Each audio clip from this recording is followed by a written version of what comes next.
नमस्कार। आजको भिडियोमा म एजुकेसनल रिसर्च र यसको महत्त्व लिएर उपस्थित भएको छु।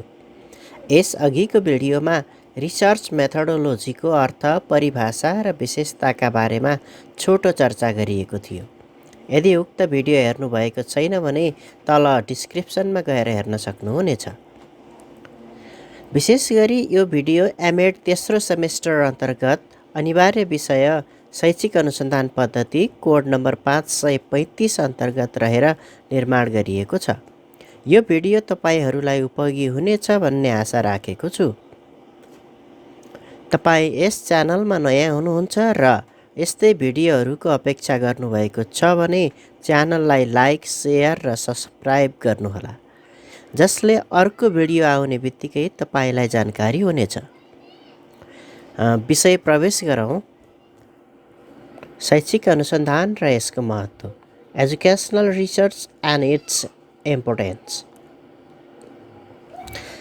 नयाँ ज्ञान प्राप्ति तथा शैक्षिक समस्या समाधान गर्ने वैज्ञानिक तथा दार्शनिक विधिको प्रयोग गरिने सामाजिक प्रकृतिको अनुसन्धानलाई शैक्षिक अनुसन्धान भनिन्छ, जसबाट शैक्षिक क्षेत्रका दर्शन, उद्देश्य, पाठ्यपुस्तक, शिक्षण विधि, मूल्याङ्कन, नीति तथा कार्यक्रमका विविध क्षेत्र र पक्षका अध्ययन गरी समस्या समाधान गरिन्छ।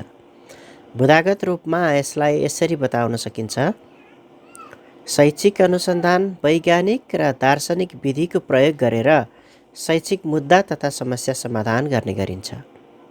शैक्षिक दर्शन, उद्देश्य, पाठ्यक्रम, पाठ्यपुस्तक, शिक्षण विधि, मूल्याङ्कन, शैक्षिक नीति तथा कार्यक्रम लगायत शैक्षिक क्षेत्रका विविध पक्षहरूको अध्ययन गर्दछ।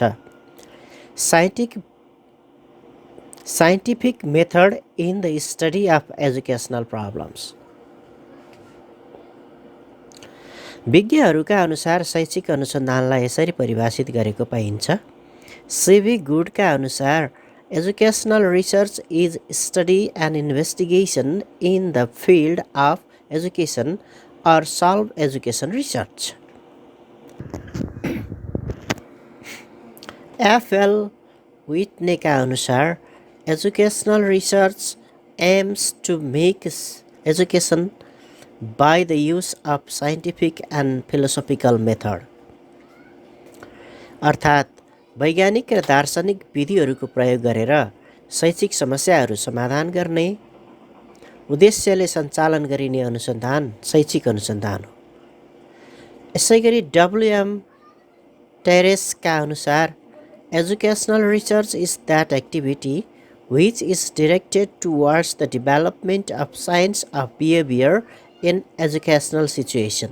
अर्थात् शैक्षिक अनुसन्धान त्यो कार्य हो जुन शैक्षिक अवस्था वा वातावरणभित्र सान्दर्भिक हुने व्यवहार विज्ञानको विकासमा केन्द्रित हुन्छ। गरी slideshare.com का अनुसार educational research is a process of showing problems related to education.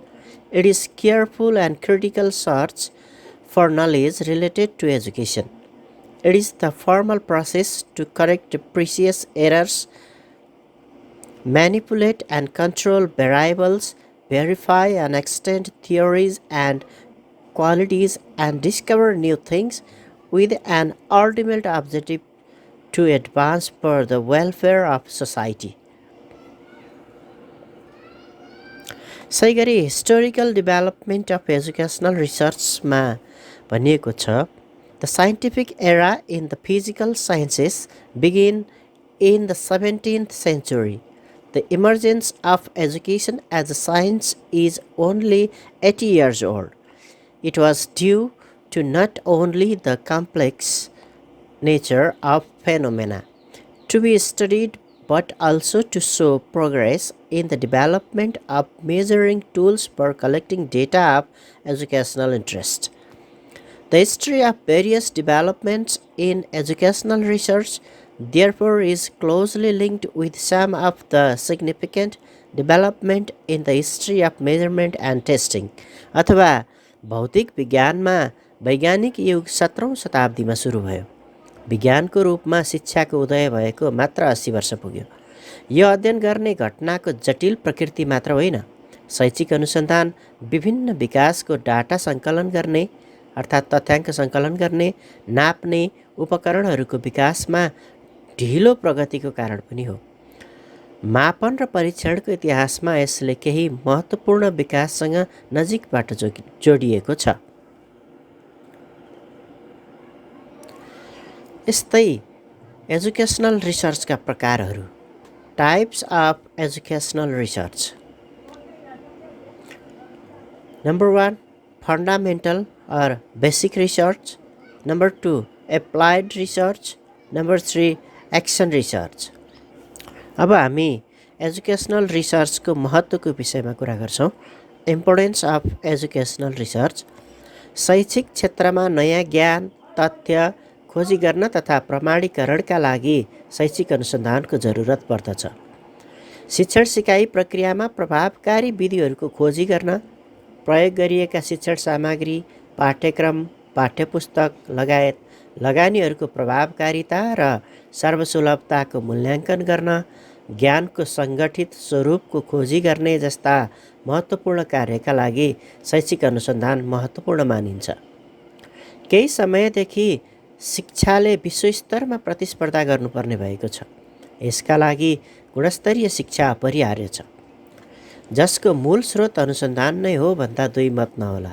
यसर्थ शैक्षिक क्षेत्रमा अनुसन्धान महत्त्वपूर्ण मानिन्छ। नेपालको सन्दर्भमा सबैका लागि शिक्षा दिगो विकास लक्ष्य नेपालको संविधान, ऐन, कानुन, नियमावली शिक्षाको लक्ष्य पूरा गर्नका लागि पनि शैक्षिक अनुसन्धानको महत्त्व रहेको छ। शिक्षासँग प्रत्यक्ष परोक्ष सरकार राख्ने नीति कार्यक्रम, पाठ्यक्रम, पाठ्यपुस्तक, शैक्षणिक क्रियाकलाप हुँदै कक्षा कोठामा सिर्जित समस्याको समाधानसम्मका लागि शैक्षिक अनुसन्धान महत्त्वपूर्ण रहेको छ। शैक्षिक अनुसन्धानको महत्त्वलाई बुदागत रूपमा यसरी उल्लेख गर्न सकिन्छ। पहिलो नम्बरमा यसले अध्ययनको विभिन्न क्षेत्रहरूमा ज्ञानको उन्नतिको लागि एक महत्त्वपूर्ण भूमिका निभाउँछ अथवा ज्ञानको उन्नतिको लागि महत्त्वपूर्ण भूमिका निभाउँछ। यसले वैज्ञानिक विधिहरूको प्रयोग गरेर व्यावहारिक शैक्षिक चुनौतीहरूको जवाफ प्रदान गर्छ। वैज्ञानिक विधिहरूको प्रयोग गरेर व्यावहारिक शैक्षिक चुनौतीहरूको जवाफ। त्यस्तै तेस्रो नम्बरमा शैक्षिक अनुसन्धानबाट प्राप्त निष्कर्षहरूले विशेष गरी लागू गरिएको अनुसन्धान नीतिको सुधारमा महत्त्वपूर्ण भूमिका खेल्दछ। यस्तै चौथो नम्बरमा यसले अनुसन्धानकर्ताको दृष्टिकोणमा संलग्न हुँदै अनुसन्धानकर्ता र अन्य पक्षको लागि शैक्षिक ज्ञान कौशल सुधार गर्नमा महत्त्वपूर्ण भूमिका खेलेको हुन्छ। यसले थप रणनीतिक र प्रभावकारी ढङ्गले सिकाउने र नेतृत्व गर्न तथ्याङ्कको मद्दतले थप सशक्त बनाएर शिक्षण गराउने विधिहरूमा सुधार गर्दछ। यस्तै 6 नम्बरमा शैक्षिक अनुसन्धानले विद्यार्थीहरूलाई उनीहरूले प्राप्त गरेको ज्ञान व्यावहारिक रूपमा लागू गर्न मद्दत गर्छ। तपाईलाई यो भिडियो कस्तो लाग्यो? यसमा तपाईले कमेन्ट बक्समा गएर आफ्नो धारणा राख्न सक्नुहुनेछ, जो मेरा लागि मार्गदर्शन हुनेछ। धन्यवाद।